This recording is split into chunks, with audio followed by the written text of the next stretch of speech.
Bienvenidos a Onda PK, el nuevo espacio del movimiento con P de Parkinson. Un lugar donde hablar de cómo el Parkinson afecta de forma diferente a mujeres y hombres. Entrevistas con especialistas, recursos, ayudas técnicas, debates, opiniones, testimonios. Un lugar donde compartir. Dirigido a todo el mundo, no solo a personas afectadas de la enfermedad de Parkinson.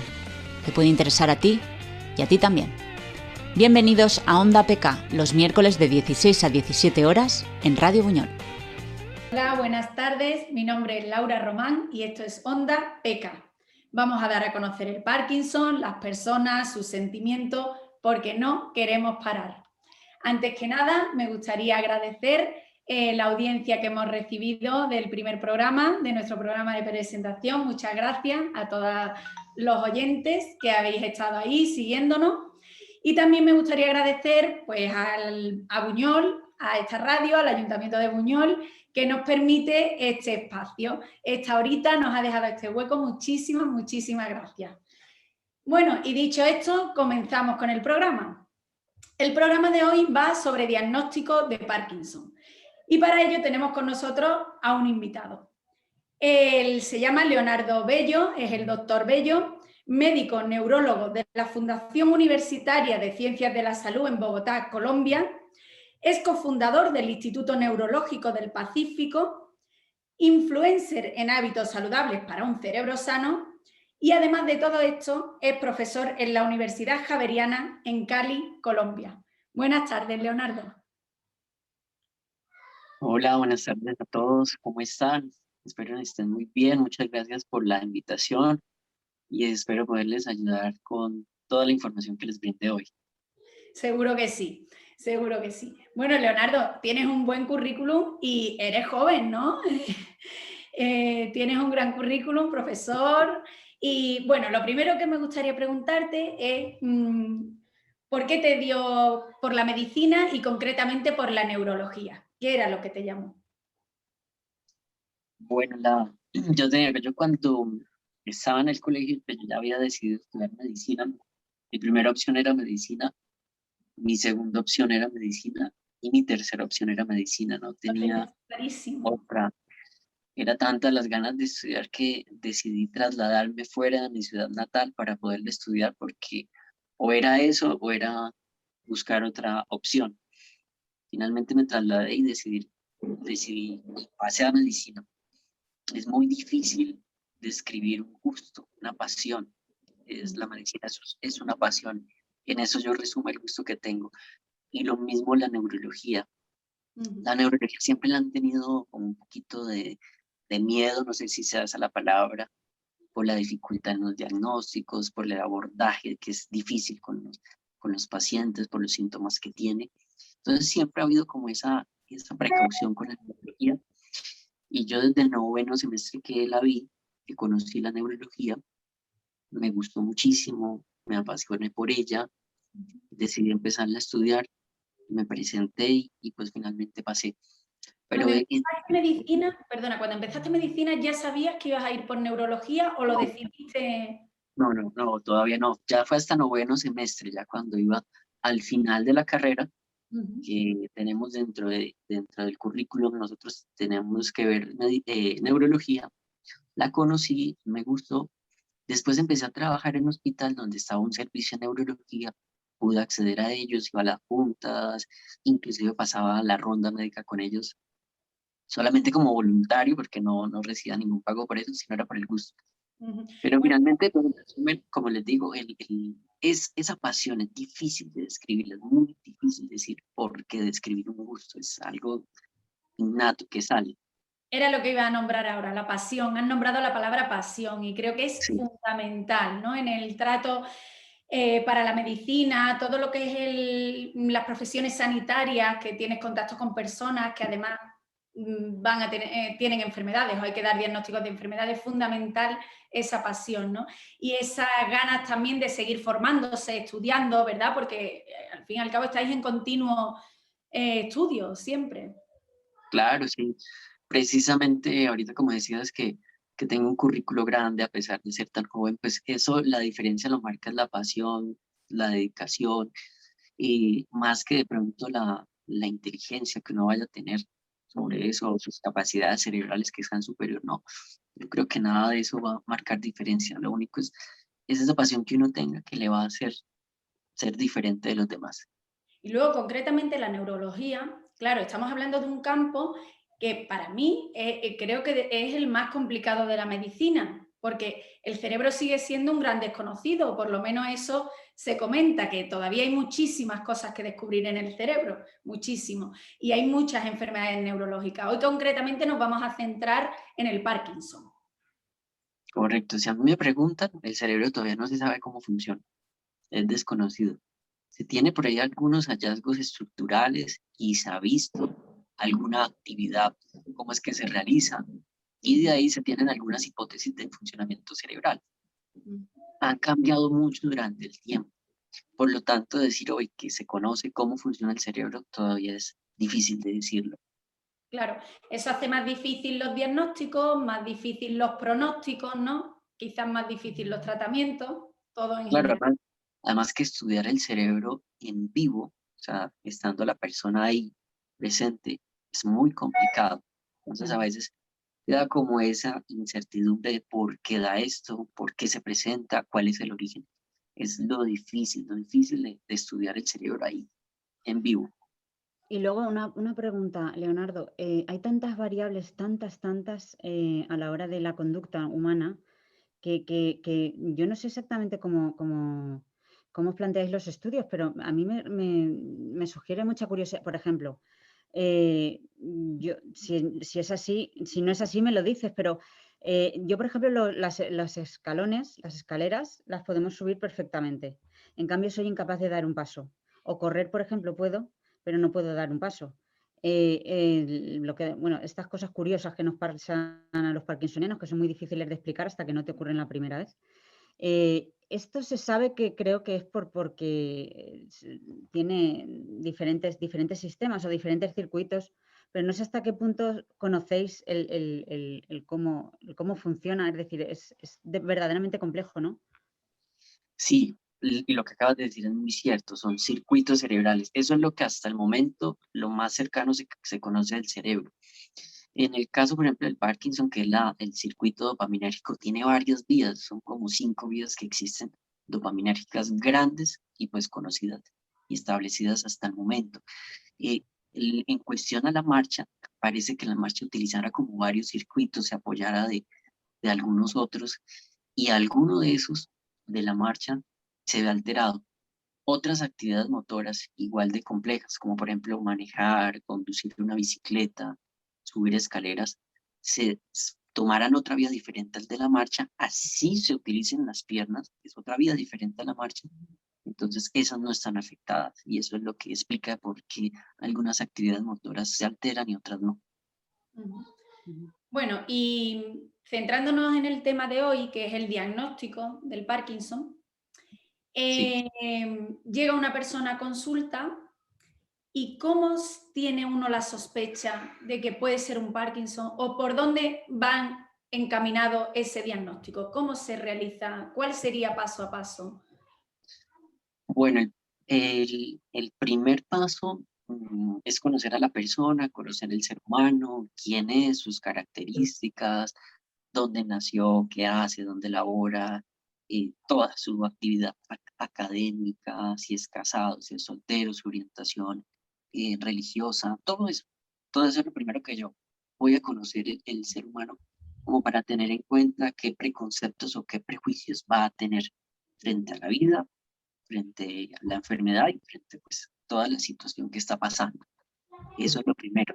De acuerdo a eso, a esos datos demográficos que nosotros llamamos, yo debo hacer un acercamiento con él porque mi lenguaje debería cambiar de acuerdo a todo eso, ¿sí? Buscando ¿qué es lo primero que yo busco? Que haya una empatía, que la persona se sienta tranquila, relajada, para contar cuestiones tan íntimas. Cuestiones tan íntimas, ¿por qué? Porque en el Parkinson puede aparecer depresión, puede aparecer, por ejemplo, hiperactividad sexual, y eso va a ser de pronto intimidante para esa persona y no lo va a contar. Y yo quiero que la persona esté tranquila, que esté relajada, para que me cuente algo y que me describa algo muy importante que necesitamos los neurólogos, y es el detalle. Eso es lo que yo siempre le digo a todos, es el detalle de los síntomas. Si a mí me llega ahorita una persona que lleva Y que además 5... no tiembla, por ejemplo. Vamos a pensar que esa persona ni siquiera tiembla, porque en muchos casos no aparece temblor. Exacto, perfecto, ese es un ejemplo muy bueno.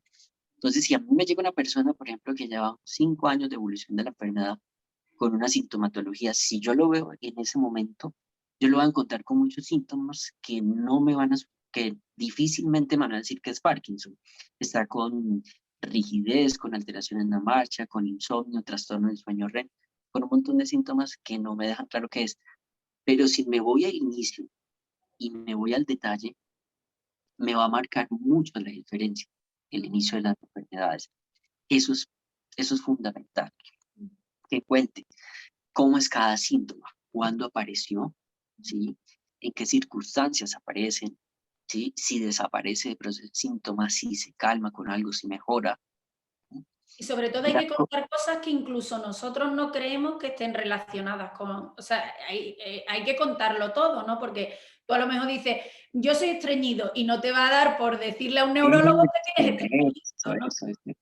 Eso se capta a través de la confianza que tenga la persona, y así considere cualquier tema irrelevante, cualquier síntoma que no viene al caso, es importante que lo cuente. Por ejemplo, un estreñimiento puede aparecer 20 años antes de los síntomas motores, y no lo creen importante, ¿no? Como que tiene que ver el intestino con el cerebro o con un movimiento normal. Y sí tiene mucho que ver. Yo le digo a mis pacientes, cuéntenme todo lo más relevante, así si haya tenido una caída pequeñita para cuando era muy pequeño, no importa, todo ese detalle a mí me va sirviendo muchísimo, Y cuando bastante. un paciente llega a neurología, porque claro, al primer sitio donde acuden no es a neurología, porque no tiene síntomas que crea uno que son neurológicos, ¿no? Cuando un Sí. paciente llega ya a neurología, ¿de dónde ha venido? ¿De dónde te suelen venir ya los pacientes? Quizás te vienen de un traumatólogo, te vienen de, no sé. Y cuando llegan ya a neurología y ya te vienen con un recorrido y tú me especificas de dónde vienen, ¿qué es lo primero que hacen? ¿No? ¿Qué tipo de pruebas? ¿Pruebas de imagen? ¿Pruebas cognitivas, motoras? ¿Qué se hace? Bueno, generalmente pueden venir de 3 vías, o de médico general, o de su médico familiar, o del médico internista. De cualquiera de los 3 pueden venir. Algunos llegan con una sospecha. Hago un inciso. Aquí en España, médico internista, vale, es igual. Médico de familia también, pero médico general, ¿qué sería? Porque nosotros aquí en España, médico general y de familia casi que es el mismo, ¿no? ¿Qué Casi diferencia que no. hay? Sí, aquí lo tomamos como diferente. El médico general es todo aquel que ha cumplido su pregrado y su año social obligatorio.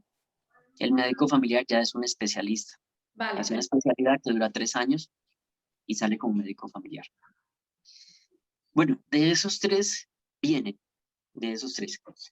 Una vez me llega a mí, bueno, como dije, algunos llegan con la sospecha, otros llegan con el diagnóstico más claro, algunos llegan con tratamiento cuando el médico tiene muchas habilidades, inclusive puede empezar el tratamiento, no llegan, pero son los que menos.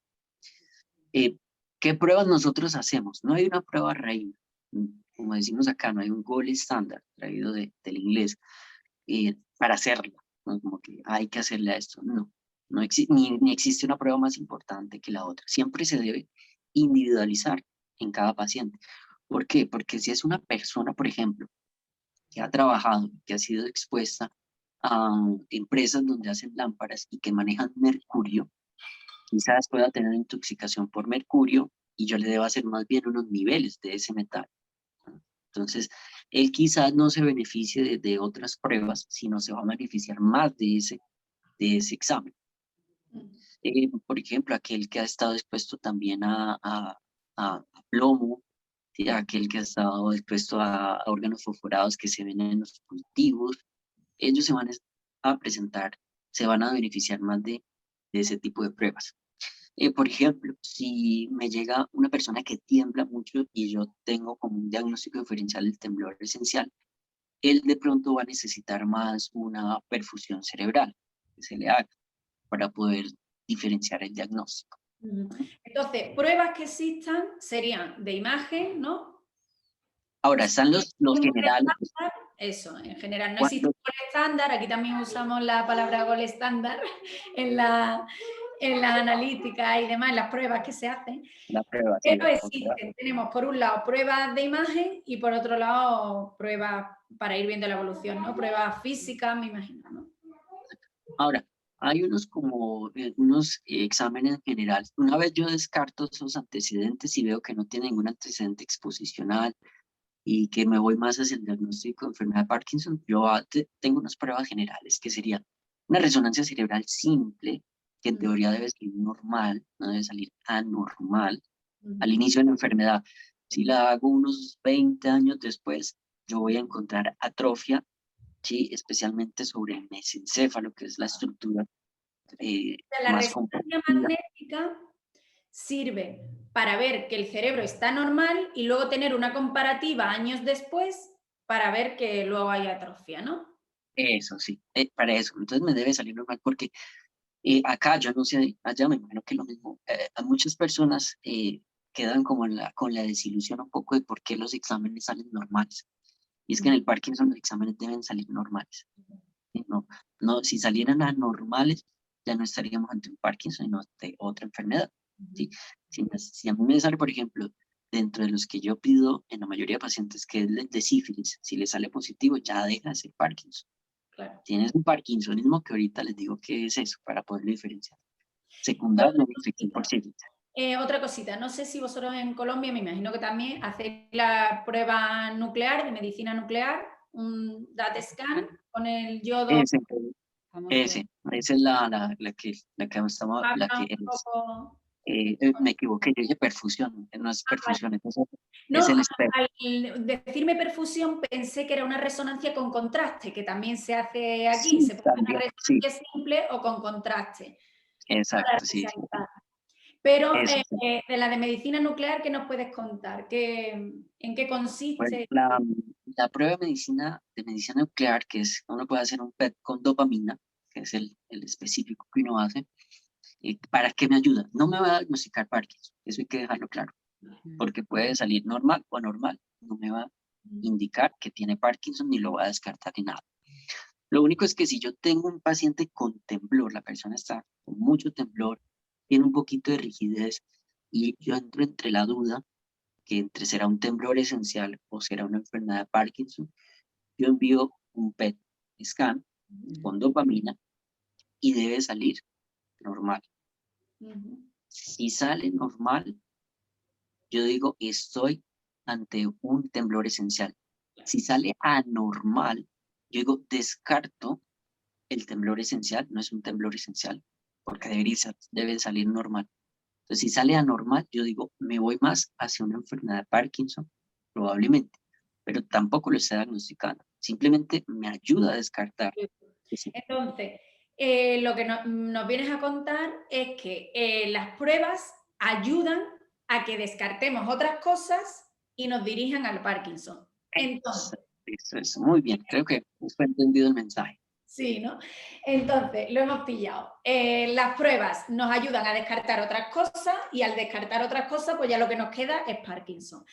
¿Qué es lo que nos va a confirmar que verdaderamente es Parkinson? ¿Qué lo va a confirmar? Hay una palabra que llama el tiempo. Ese es el que diagnostica todas las enfermedades. Tiempo. ¿Sí? No lo diagnostica el médico, no lo diagnostica nadie. La misma persona, junto con la ayuda del médico y pasado el tiempo, más todos los exámenes que hicimos, o sea, todo ese complejo de cosas sumado al tiempo es lo que va a ser el diagnóstico. O sea, ¿Por la qué? evolución y la respuesta quizá del paciente, ¿no? Ante la respuesta también que tenga. Aquí. ¿Por qué? Porque todas las enfermedades tienen algo que llaman historia natural de la enfermedad. O sea, yo la intervenga o no la intervenga, va a tener una evolución natural. El Parkinson tiene una evolución natural. Entonces, Otras enfermedades también se van a diferenciar por eso, por la evolución natural. Pasado ese tiempo, yo digo, tiene las características, los exámenes salieron bien, descarté esto, empecé los medicamentos, hubo buena respuesta, tiene el comportamiento neurodegenerativo habitual que tiene la enfermedad, y yo digo, ya pasado este tiempo, yo digo, estamos ante una enfermedad de Parkinson. Ajá. ¿Y Sonia, querías aportar algo? Sí, aquí, a ver, yo te cuento. Yo estuve leyendo mucho con respecto al tema del diagnóstico. Aquí se venía a decir, efectivamente es igual que allí, es decir, aquí el periplo este de las pruebas viene a tardar en torno a 2 años, el ir descartando todas las pruebas. Pero si bien es cierto que si tú consigues, como fue mi caso, en primera instancia quedar con un neurólogo con mucha experiencia, de hecho en muchísimos estudios te lo dicen así, es decir, los neurólogos que tenéis mucha experiencia en esto, sabéis cuándo un movimiento es parkinsoniano, total. Es decir, yo recuerdo que al doctor al que yo fui me vio, me hizo 2 o 3 preguntas y él ya intuyó positivamente que eso debía ser, o sea, debía descartarlo, como tú dices, con el resto de pruebas, pero digamos que sí que tenéis la capacidad de que hay síntomas, hay llamadas de atención que vosotros sí que detectáis y que alguien que no está familiarizado no detecta. De hecho, a muchos de nosotros con los años sabemos cuando alguien anda con un andar parkinsoniano o tiene un movimiento ¿vale? Eso con respecto a lo que se dice en los estudios, yo no sé hasta qué punto, porque claro, al final sí que tienes que pasar las pruebas, los 2 años estos hasta que efectivamente, porque claro, te tienen que descartar desde un ELA hasta un tumor cerebral, ¿no? Y supongo que todas esas pruebas las hacéis más para descartar que no exista ninguna otra cosa que no sea Parkinson y ir directamente al diagnóstico. A mí me parece que lo que has dicho tú al principio, me parece que es exactamente lo que pasa aquí. Es decir, que la gente se desilusiona o tiene dudas con respecto al diagnóstico, ¿no? Cuando algo no lo puedes tocar o no lo puedes... ¿no? Exactamente. Y se preguntan, ¿de verdaderamente no se estará equivocando? Porque claro, si no hay nada que... Yo recuerdo una señora que me decía, pero si es que no hay nada que le diga que es Parkinson, digo, hombre, no hay nada, ¿no? Digo, hay una sintomatología. Sí, pero no hay nada, ¿no? Me decía. Sí, No, eso, y lo que has comentado es que justamente allí ocurre exactamente igual que aquí, ¿no? sí, eso es habitual que pase, sí. Hay diagnósticos muy fáciles de hacer, ¿sí? Como le estabas diciendo, solamente con verlo caminar, uno ya dice, eso es un Parkinson, no hay duda, no hay duda. En algunas ocasiones se hace un poquito más difícil, quizás porque no hay datos suficientes, porque la persona no percibe bien, yo interpreto mal como médico, y ahí va la pericia que tenga el médico para verlo, porque esto es de ver Sí. en neurología, algo que marca la diferencia y en los diagnósticos es que yo tengo que ver. Primero, comunicarme muy bien con la persona y preguntarle sobre los síntomas. Tengo que tener una habilidad comunicativa muy buena con la persona. Y segundo, verlo, cómo camina, el temblor. Y con eso ya hago el diagnóstico. Lógico, yo no debo esperar todo este tiempo para intervenir. Yo lo intervengo desde el inicio porque el simple hecho de que tenga una respuesta adecuada a la levodopa, a la Lo te iba a dopamina, comentar, sí. eso también ya me está diciendo que estamos ante una enfermedad de Parkinson, porque los otros parkinsonismos pueden que mejoren en los primeros meses, estoy hablando como en los 2 o 3 primeros meses, mejoren a estos medicamentos para el Parkinson, pero después ya se suman, aumentan la dosis y empeoran y son más agresivos y empeoran y lo aumento y le pongo más medicamentos y no mejora. El Parkinson tiene eso que él muestra respuesta. Claro, con el tiempo yo tengo que modificar el tratamiento, no es estático, es muy dinámico el tratamiento. Pero hay una mejoría, hay un control de los síntomas, en algunos es muy evidente, en otros no es tan evidente. Pero eso sí marca también la diferencia. Entonces, el Claro. diagnóstico... Si me permites, Laura, solo quería decir una cosa. Me ha encantado escucharte como neurólogo, me ha encantado escucharte. La primera parte en la que has estado hablando de empatía, de comunicación. Y Y ahora de vamos a escuchar, hablar de y de eso. escuchar. Ahora, cuando Sí. terminemos de del tema del diagnóstico, que vamos a acabarlo ya. Vamos a ir al tema del dar el diagnóstico, pero vamos a cerrar un poco el diagnóstico porque me gustaría eso, el diagnóstico diferencial. Me gustaría hacer mucho hincapié en eso, en el diagnóstico diferencial, porque aparte tengo luego al final de todo algunas preguntas que hacerte que nos han llegado y en algunos casos pues eso, tienen la duda de si es un Parkinson, si es otra cosa. Entonces el diagnóstico diferencial... Bueno, para yo hablar de Parkinson, la persona tiene que tener algo que se llama bradicinesia y es la lentitud en la velocidad y en la amplitud del movimiento. Eso es la bradicinesia, ¿sí? O sea que si yo hago un movimiento, yo lo puedo empezar bien, pero se puede volver lento o no lo hago tan amplio si no lo hago cortico. Eso es bradicinesia. Todas las personas que tengan eso se dice que tienen un parkinsonismo. Ahora viene, para definir bien la enfermedad de Parkinson, hay otro número.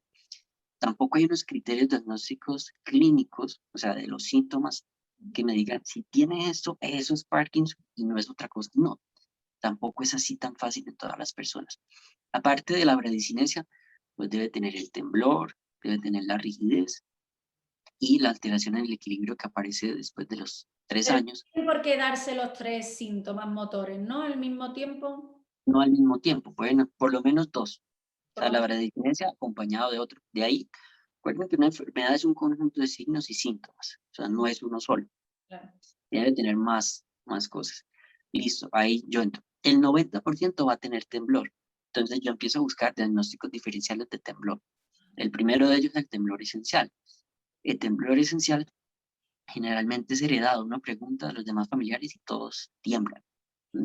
Este temblor no tiene bradicinesia. Ajá. No lo va a tener. Es exactamente el temblor esencial. El temblor esencial no debe tener la bradicinesia.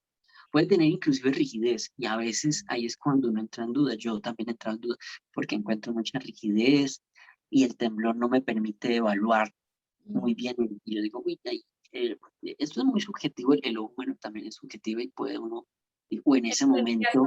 Ahí se ve también al profesional, ¿no? A la experiencia del profesional y el ojo clínico.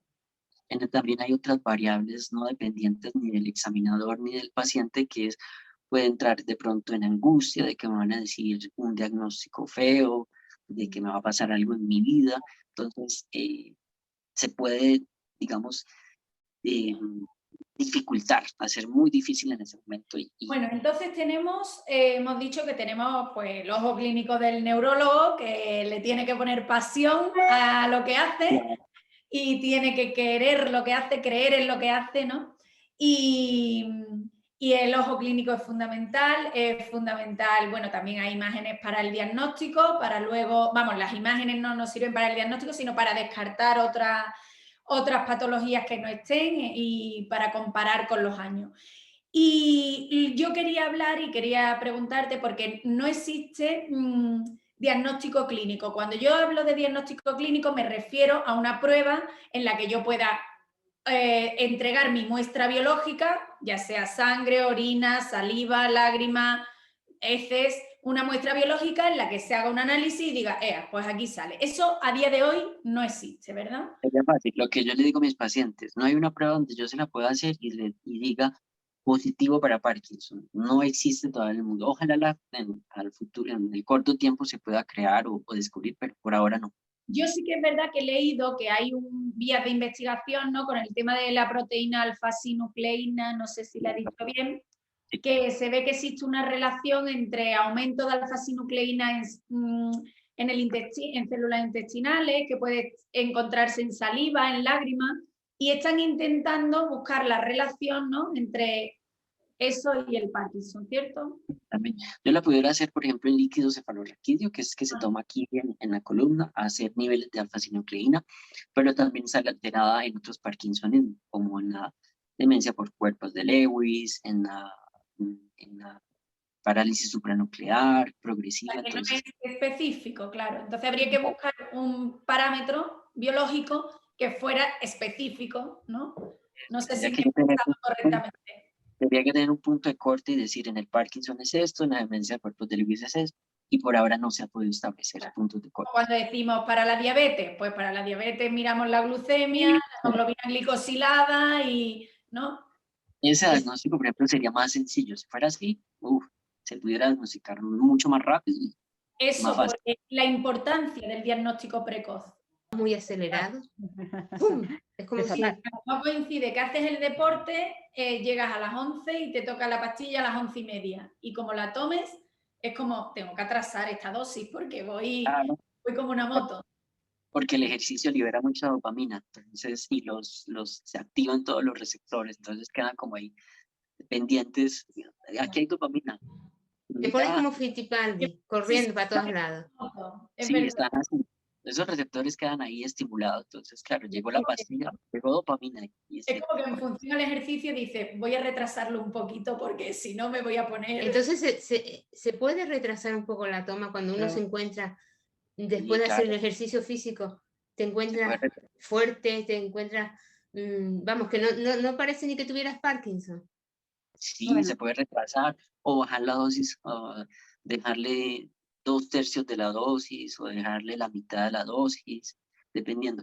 Esa es otra cosa que ya con el tiempo, cuando el diagnóstico está claro y la persona ya ha aceptado la enfermedad, finalmente yo les digo, el mejor médico va a ser ustedes mismos. La enfermedad la van a conocer ustedes. Yo como médico conozco la enfermedad, pero el enfermo es otra cosa, es diferente y ustedes van a ver el comportamiento de su enfermedad, cómo va evolucionando y todo eso. O sea, que debemos escuchar nuestro cuerpo. Claro, exactamente. Hay pacientes que me han llegado y me han modificado la dosis y me dicen, no, doctor, yo la bajé a la de la mitad en la noche porque me sentía mejor. Yo dije, perfecto, bien, esa es la dosis que estamos manejando. ¿Sí? Bueno, y ahora hablando ya, bueno, ya hemos visto el diagnóstico diferencial, hemos hablado de cómo se da el diagnóstico. Y sí me gustaría saber, ¿es más complicado, según tu experiencia, es más complicado el diagnóstico, llegar a un diagnóstico en una persona joven, en una mayor, o en una mujer o en un hombre? Porque aquí, por ejemplo, teníamos datos, bueno, algunos datos, que el diagnóstico en una mujer tardaba mucho más en darse que en hombres. No sabemos por qué razón, pero no sé si en tu caso tienes diferencias, tardan más en diagnosticar a una persona joven, tardan menos. Realmente, Laura, creo que el tema el estudio lo que hablaba exactamente es que las mujeres tardamos más en ir al médico. Entonces, al tardar más... Tardamos más, es que también lo que leía era que lo achacábamos más a una depresión aislada de depresión y ansiedad, y lo aislábamos del tema de Parkinson. O al cansancio que... Se diagnosticaba antes como depresión o ansiedad y luego resultaba ser Parkinson. O al cansancio que achacamos todas las mujeres cuando decimos... yo, por ejemplo, en mi caso, cuando yo fui al médico fue porque estaba agotada y mi justificación era, es que estoy cansada como todas las mujeres. Eso sí, eso puede influir, sí, exactamente, que las mujeres de pronto busquen unas alternativas en el diagnóstico, que expliquen esa sintomatología y llegan tarde a la atención médica. Pero en personas jóvenes, ¿te cuesta más llegar a un diagnóstico en alguien joven que en alguien mayor? ¿Se ve más claro? Sí, ¿No? claro, digamos que hay diferencias, pongamos los extremos de la vida, ¿sí? Hay diferencias en personas jóvenes, ¿sí? Estamos hablando por debajo de 55 años, ya uno empieza a decir, primero porque no es habitual esa edad en que aparezca. Entonces yo de entrada, yo no digo, eso es Parkinson y ya me casé con el diagnóstico, no, yo tengo mucha precaución, tengo que interrogar muchas cosas, preguntar más, ver más el detalle. Y si me voy al otro extremo de la vida, cuando ya es un adulto mayor, estamos hablando por encima de los 75 años, yo empiezo a ver que quizás tenga muchas más preexistencias o comorbilidades. Una persona, por ejemplo, ya de 80 años, con hipertensión arterial, con diabetes, que empieza a tener parkinsonismo, yo empiezo primero a ver otros diagnósticos diferenciales, como por ejemplo trombosis cerebrales, embolias, ¿no? O sea, la parte cardiovascular la empiezo a mirar un poco más al detalle. En las personas jóvenes, yo miro más exposiciones, ¿sí? Situaciones exposicionales, ya sea laborales como el trabajo sustancias psicoactivas de pronto, traumas craneoencefálicos, tumores, infecciones. Yo empiezo antes de llegar al diagnóstico certero de que sea enfermedad de Parkinson, y en esos extremos tengo que ser muy cuidadoso y que no se me vaya a ir algún detalle. Claro. Y luego hay un tema importante aquí en España que además muchos de los que padecemos el Parkinson y bueno, yo creo que todos luchamos porque se consiga, y es que haya un censo de población con Parkinson, ¿no? Que se sepa exactamente, que sea una de las enfermedades de declaración obligatoria, como existen otras tantas, ¿no? Y que se sepa el número de personas afectadas y demás. ¿Vosotros en vuestro país tenéis este censo? Y si es así, ¿qué importancia le das al censo? ¿Realmente consideras, haznos un llamamiento aquí a nuestros oyentes? Porque, por ejemplo, hablabas de exposiciones. Si nosotros tuviéramos un censo, no sé si eso lo utilizáis allí, cuando utilizáis el censo, supongo que también si en determinadas zonas hay una digamos, no sé, hay un punto, ¿no? Un punto en el que hay más condensación de este tipo de casos. Eso supongo que vosotros lo utilizáis para por lo menos para preguntaros si allí está ocurriendo algo en cuanto a exposición a químicos. O sea, es que aquí en España, claro, si no existe el censo, eso de momento somos incapaces de saberlo. Claro, sí. Eso es muy importante. Lo que uno no ve y lo que no sabe, uno lo ignora. Entonces, si no tenemos esa información, pues vamos a ignorar y no vamos a intervenir nada. Aquí poseemos una base de datos. Esa base de datos arrancó en el 2012, esa base de datos, y todavía no se tiene un perfil epidemiológico exacto de todas las características demográficas de la enfermedad de Parkinson. Se han podido determinar algunas. Por ejemplo, se ha visto que en la zona de la costa de Atlántica se tiene mucha corea de Huntington, que es un trastorno de movimiento también. Hacia la zona de Antioquia, el eje cafetero, se ha encontrado que hay mucha demencia, que es la enfermedad de Alzheimer familiar. Con el Parkinson todavía no tenemos unas características, pero la idea es que con esa información que se tiene, se pueda estudiar, se le puede hacer un análisis epidemiológico y tener, por ejemplo, estos datos. Encontrar que por qué en esta zona del país está más afectada, una posible causa exposicional. De pronto el agua se conduce de un agua contaminada, de un sitio que está contaminado, y de ahí se ven. Eso pudiera ayudarnos, no es que esté pasando eso, pero son hipótesis que nos pudiéramos plantear. Y sin llegar incluso ahí, también sería muy útil, por ejemplo, yo te lo comento porque yo en mi zona me he visto incapaz de saber en mi zona cuánta gente hay, para saber qué necesidades de recursos tenían. En mi zona no hay nada respecto a Parkinson ni respecto a neurodegenerativas. Pues he sido incapaz de que alguien me diga digamos, qué incidencia de neurodegenerativas hay en la zona, para saber si esa incidencia le puede corresponder una ayuda, un centro específico aquí o a 40 kilómetros, ¿no? Entonces, eso hace incapaz, a mí no, y a la administración, supongo, de tomar una decisión con respecto a optimizar recursos para poder atender a la población. Es decir, que creo que es vital el tener ese, vamos, yo chapó por Colombia, porque me parece vital el tenerlo, de verdad que sí. Claro. ¿Qué se pudiera hacer? Por ejemplo, acá se está trabajando para que haya una historia clínica nacional. Aquí cada hospital tiene su historia clínica digital y que esos programas se comparten con algunos hospitales, pero no hay una específica para todo el país. La ventaja que tenemos en España es que sí estamos digitalizados por comunidades, o sea, que la historia clínica existe en la Seguridad Social y está digitalizada, o sea, que ya eso lo tenemos. Ya lo que queda es montar un protocolo de registro, vaya. Exacto, eso, un protocolo de registro, porque es muy fácil. Simplemente cuando se tienen esas historias digitalizadas, yo agarro y ingreso el G20X, por ejemplo, que es el CIE, es la clasificación internacional de enfermedades, que es el diagnóstico internacional para Parkinson. Con eso yo puedo el G20X, yo ya tengo todo el diagnóstico. Ahí tengo todos los pacientes que tienen G20X en España. Claro. Y empiezo a mirar cuántos hay en esta región, cuántos hay en esta otra, en esta, y empiezo a ver el comportamiento. Aquí es más fácil, porque ya lo tenemos digitalizado, o sea, la historia Claro, simplemente eso, es hacer el Pero protocolo. es una pena, claro, pero es una pena que, es decir, yo no digo que la información me la den a mí, porque no soy nadie, pero sí que es verdad que yo he intentado incluso que las administraciones, ¿no? Alguna entidad tuviera ese dato. Ya te digo, es un dato genérico, sin ley de protección de datos, o sea, un dato completamente genérico por X personas de esta enfermedad, o sea, ya está. Simplemente por tomar decisiones con respecto a los datos que hayan. Y no hemos sido capaces por el momento. No. Vamos, yo espero Te en puedo algún decir que hicimos una vez una llamada al Instituto Nacional de Neurología, y nos dijeron que no había datos de enfermos de Parkinson, pero si querías datos de gente con migraña, sí las tenían. Es que no existe el protocolo, no existe el protocolo aquí, entonces. Bueno, y ahora ya para finalizar, me gustaría lanzarte varias preguntas, bueno, algunas preguntas que tengo de dudas que nos han consultado.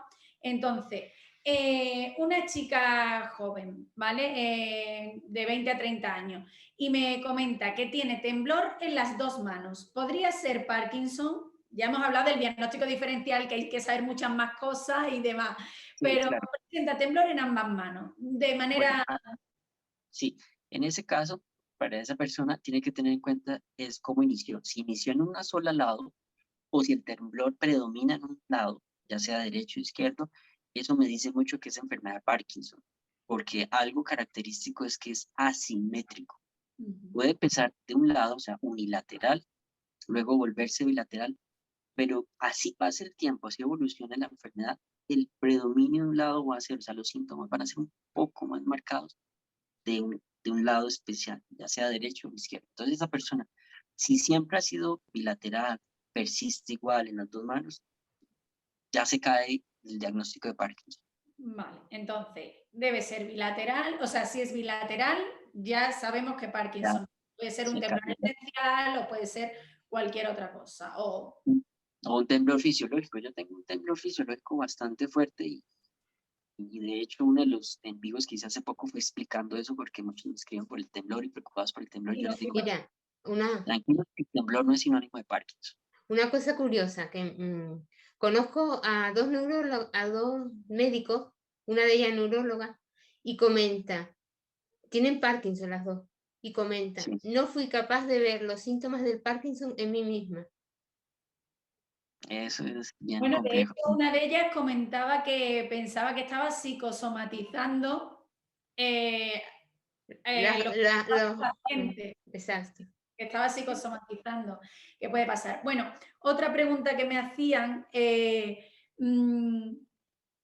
tiembla, la persona tiembla, nota que tiembla de noche, piernas principalmente, y se levanta así, se despierta como con espasmos. ¿Podría ser Parkinson?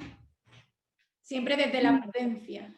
Sí, no, sería muy raro, primero encontrar el Parkinson, es raro que empiece en las piernas, es raro, pudiera pasar, y que se levante como con espasmos, pues tampoco es lo usual en el Parkinson. Tocaría mirar de pronto otro tipo de trastornos del movimiento durante el sueño, piernas inquietas, un trastorno del sueño REM, pero pensar de pronto Parkinson porque lo veo que es muy ligado al sueño. Como es tan ligado al sueño, yo de entrada no pensaría en una enfermedad de Parkinson. Y otra pregunta referida al sueño. ¿Durante el sueño se sufren los síntomas del Parkinson? ¿Aparecen síntomas de Parkinson mientras se duerme? Sí, el más frecuente de los síntomas se llama el trastorno del sueño REM, que es que la persona, hay una fase del sueño donde se produce la atonía, que es la pérdida del tono muscular, o sea, los músculos quedan como flácidos, no se contraen, quedan ahí quietecitos. Esa es la fase más profunda del sueño. En la enfermedad de Parkinson no sucede eso, no hay la atonía, los músculos se siguen contrayendo. Entonces pueden tener movimientos de sacudidas, golpes, mover las piernas, pueden inclusive vivir los sueños. Si están viviendo un sueño, por ejemplo, una pelea, pues van a dar puños, patadas y de todo. Y ese es el trastorno del sueño REM. Eso aparece inclusive antes del temblor, antes de la bradicinesia, antes de lo que llamamos síntomas motores. Es así, no durante. ¿Y si una persona duerme toda la noche? Paqui. Es que me dejas asombrada, porque yo soy de las que duermo toda la noche, de un tirón. Pero me levanto rígida como una momia. O sea, yo me acuesto así y así me levanto.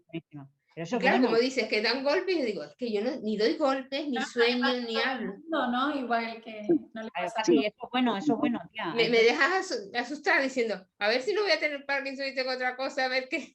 No, pero de hecho es súper importante el sueño. Es decir, uno de los grandes problemas del Parkinson es que si tú no llegas a fase REM o la fase REM se ve interrumpida, el cuerpo no recupera. Entonces, el hecho de cuidar el sueño es tan importante. Vamos, Paqui, tienes una suerte de miedo, tía. Sí, porque además soy de las personas que a mediodía, si a mediodía me dejan dormir, duermo 2 y 3 horas. Y por la noche duermo 8 horas. Y claro, todo el mundo me dice, la gente me dice, tú tendrás Parkinson. Y yo digo, sí, a mí me dijeron que tengo Parkinson. Sí, pero es que duermes lo que no dormimos los demás. Y claro. Una preguntita al doctor. Eso también es una alteración del sueño, ¿no? La alteración del sueño más particular a lo mejor en el Parkinson es el insomnio, pero el dormir mucho también puede ser, ¿no? También, sí. También puede haber un sueño prolongado, puede haber somnolencia. Eso pueden ser otras alternaciones. Irse a los extremos también. Vale. Pero no. En ese caso se nos ha quedado cortito, ¿eh? Se nos ha quedado cortito porque mira, es súper interesante. Una pregunta que me gustaría hacerte y que lo comentan muchas mujeres es el tema de que no percibimos, o por ejemplo, te da una gripe y no percibes la fiebre como la percibías antes, que es un signo de que tienes gripe o que estás malo, sino percibes frío o no percibes dolor cuando tienes una infección, sino frío normalmente. Eso es normal. Porque es que, te lo digo porque muchas compañeras de Parkinson nos comentan, oye, que siento frío cuando me pongo mala. Y claro, lo comentamos, pero no sabemos si es algo característico o es que nos desaparece. Hay una vía dopaminérgica, aunque no es de las más afectadas en el Parkinson, pero hay una vía dopaminérgica que va desde el mesencéfalo que hablamos ahorita, que es lo que se afecta a la estructura, va hasta el hipotálamo y llega hasta la hipófisis, que es como el sensor. El hipotálamo es como el que sensa todo lo que está pasando a nuestro alrededor y sensa todo en el cuerpo. Entonces, claro, ese senso se ve afectado también, se puede haber alterado. Bueno, pues lo dicho. Yo, Laura, me gustaría hacer... Sí. Muy breve. No, di Sonia. Quería muy breve con respecto al tema de psicología, quería destacar otra vez el proceso que ha descrito el doctor, porque me parece vital el primer contacto que nosotros, sobre todo el perfil joven, ¿vale? Estoy hablando del perfil joven. El perfil joven, cuando se le diagnostica, entra, la mayoría de veces supone un duelo, al igual que la pérdida de otra serie de cosas importantes, ¿no? Entonces, es una enfermedad que yo no sé si este programa, yo creo que sí, Laura, que has hecho una labor increíble porque va a dar la visibilidad de lo complejo que es el problema, porque no solo nos afecta a nosotros, afecta al entorno, afecta a la familia, es decir, yo no sé si la gente ha podido sentirlo, pero me parece brutal y súper bien que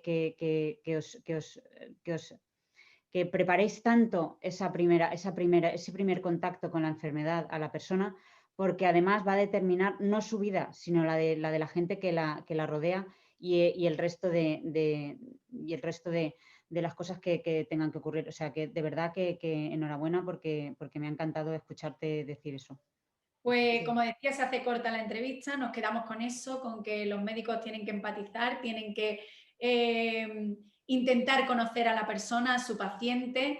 Luego, importante el diagnóstico diferencial, la preparación de esa entrevista, como bien decía Sonia. Y bueno, muchísimas gracias, nos ha resuelto muchas dudas, encantadísima, y me gustaría pues que te despidieras, que nos dijeras todas tus redes sociales donde podemos encontrarte y seguirte y que le digas algo a nuestra audiencia. Y que en Compe de Parkinson tienes tu casa, aunque no tengamos casa física, pero sí que tienes tu fans, por decirlo de alguna manera. Bueno, sí, yo lo estoy siguiendo a P de Parkinson. Muchas gracias por la invitación. La verdad que fue Laura la que hizo por redes posible esto, que yo llegara a ustedes y darles la información. Creo y estoy satisfecho y me voy con mucha dicha porque creo que el mensaje fue claro, ¿sí? Cortico, pero muy puntual y sustancioso, como decimos acá en Colombia. Y me pueden seguir en mis redes sociales, Facebook, Instagram, en YouTube, como @Dr. Bello. En mis redes yo aplico todo lo que son hábitos saludables para tener un cerebro sano. O sea, voy desde la prevención de la enfermedad, de tener un buen estilo de vida, y también doy recomendaciones para los que ya están enfermos. Espero que me puedan seguir ahí. Cualquier duda me pueden escribir, yo les respondo. Si hay diferencias horarias, voy a responder al siguiente día, pero seguro les respondo. Pues muchas gracias. Gracias por estar ahí. Gracias al doctor Bello por acompañarnos, resolvernos todas estas dudas. No olvidéis que podéis seguirlos en @Dr. Bello, tanto en Instagram, ¿dónde? Twitter, Facebook. ¿Vale? Muchas gracias a Sonia, a Paqui, por supuesto. Y bueno, como una semana más, seguimos expandiendo la onda. Que la onda mueva el mundo, que movamos el mundo y que no queremos parar y queremos seguir sabiendo de Parkinson. Un saludo, buenas tardes y nos vemos la semana que viene, o nos oímos. Gracias. Hasta luego. Chao. Chao.